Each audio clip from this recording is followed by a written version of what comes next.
globe. To the last black slave they stole, I'm the all in all. Every living thing you see, all of those things exist in me. I'm the all in all. Supreme team, dominant gene, God in the physical. Rose from the bowels of hell, pardon my visual. Cremators doing their job when they get rid of you. Crabs in a bucket, mind state to kill a nigga too. Civil wars in the hood, letting hammers dance. Playing with them pieces of steel, attract the ambulance. Or a prison bid, now your daughter's sick. Ain't nothing gangsta about leaving your seeds fatherless.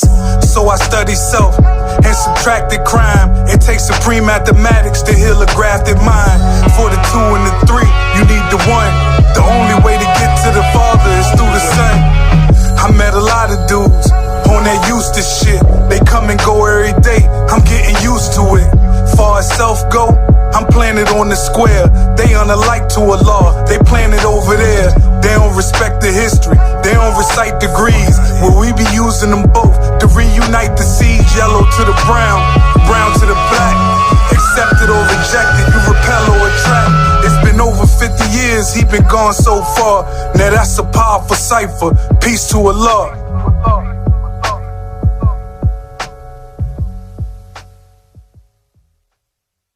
Peace, y'all. This is God in them streets. Once again, I got another authentic story for y'all tonight. I'm going to take y'all back a little bit into hip-hop history in New York with the clubs that we was all going to at that time when we was getting money. You know, whether you was a hustler, getting money with drugs, or whether you was a stick-up kid or whatever. We all frequent at these spots: Disco Fever, Latin Quarters, the Roxy's, the Fun House, Barnes International, you know, Roseland, all these places, you know, because that's where all the fine women was going to be. And plus on top of that, you want to see who's shining.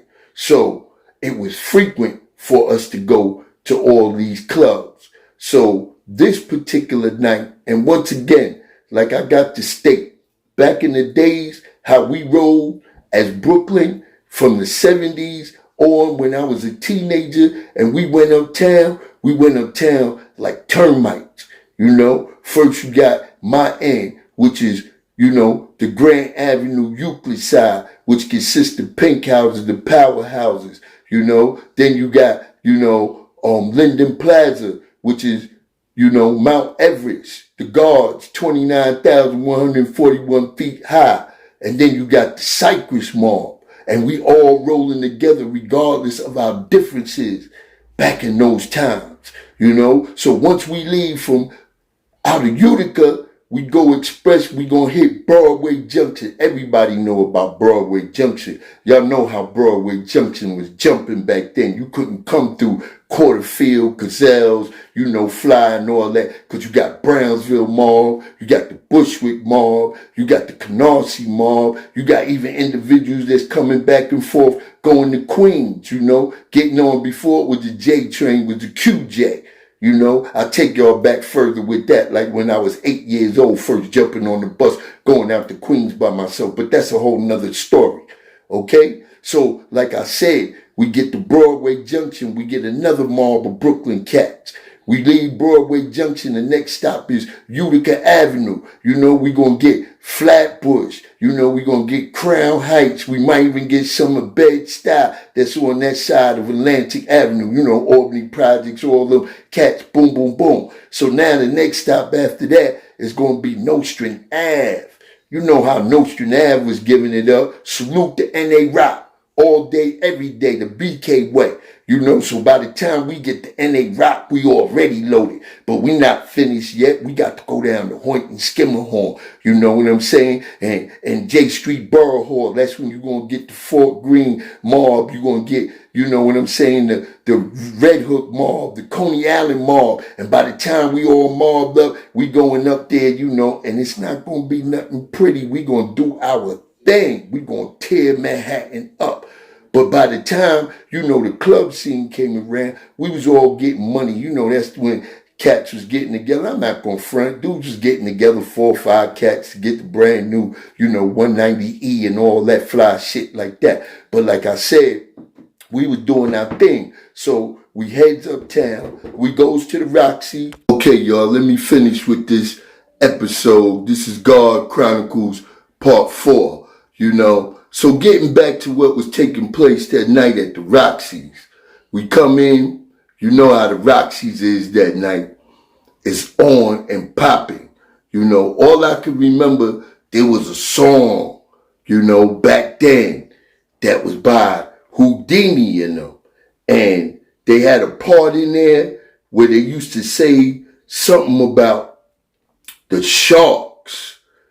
And when Houdini and them would say that part, and the whole Brooklyn mob was in there, fiending to rob individuals from any and everywhere, linking up like Transformers that you've never seen in any motion picture before, and it's on and popping. So this happened to be one of those nights, and you really had to be an artist that know how to handle that type of environment back then in the 80s, where it was rough, raw, rugged, and like I said, if you had that real big dookie chain on or anything that looked like something, you better believe the Brooklyn Termites is coming to get it.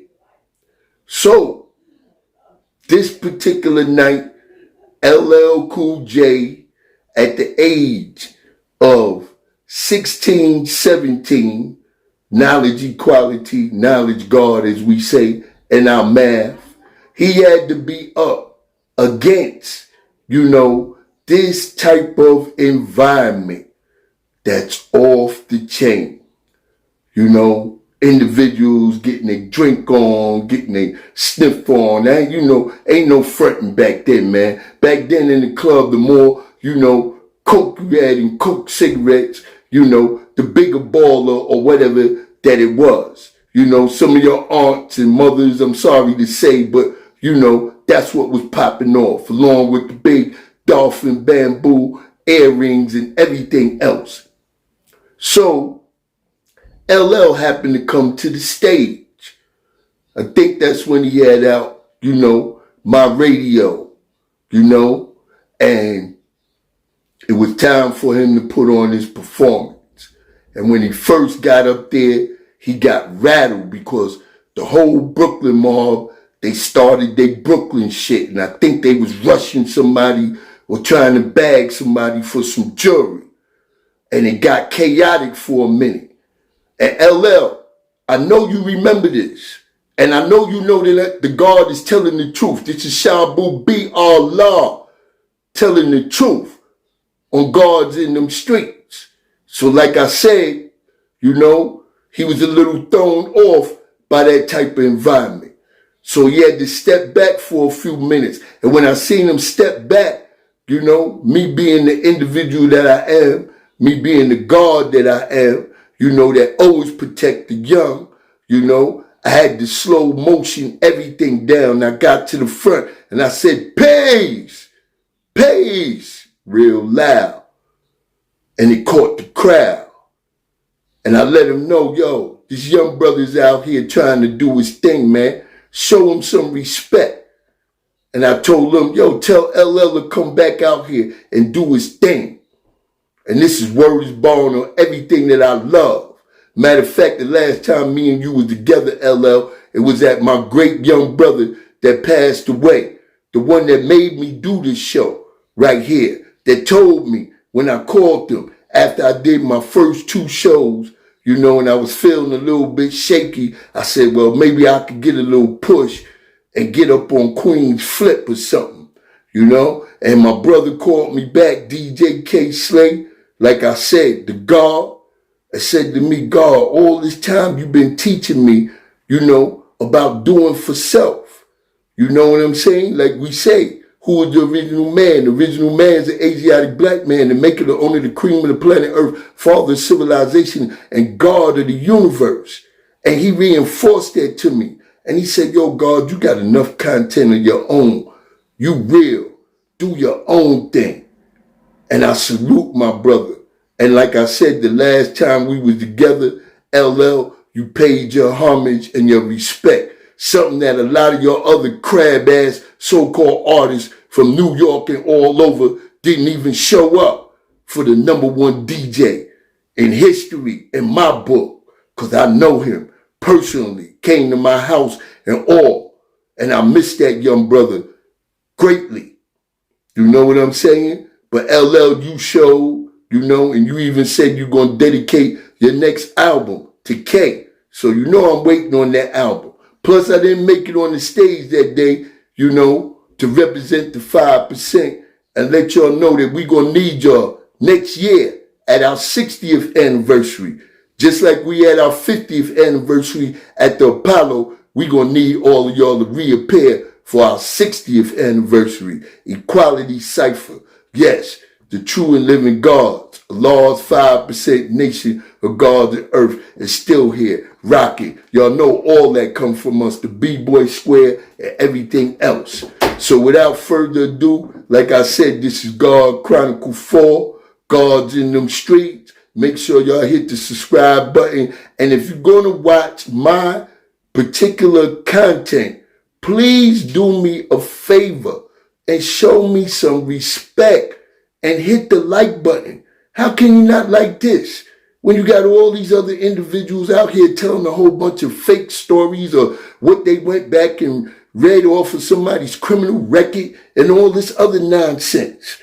And one more thing before I get off, like I said, man, I'm going to drop my joint. I faced 165 to life and they never snitch on nobody. But I'm tired of y'all talking about people talking to snitches. Snitches is the ones that need to get out here and tell the story and tell you how even if they was gunners, killers, stick-up kids, big-time drug dealers, and how they had to fall to their knees to the government, you know, and give them what they want in order for them to get back their freedom. And there's no honor in that. But in the same token, I'm with any of those individuals that come home out of them penal institutions and come home with the real stories. Yeah, tell them I snitched.